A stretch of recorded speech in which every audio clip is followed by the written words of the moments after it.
A manhã foi bem produtiva por aqui hoje.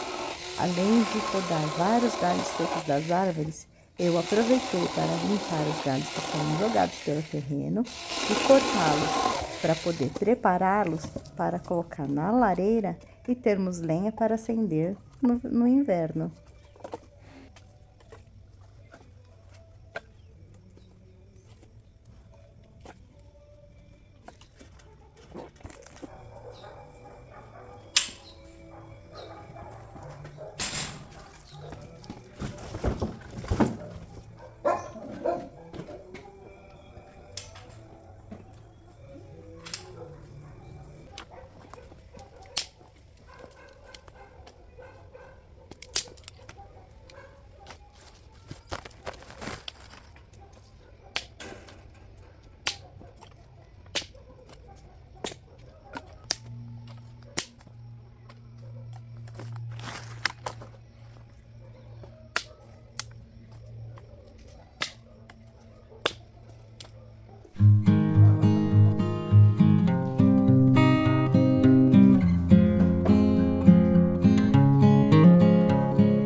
E assim ficou o estoque de lenha renovado.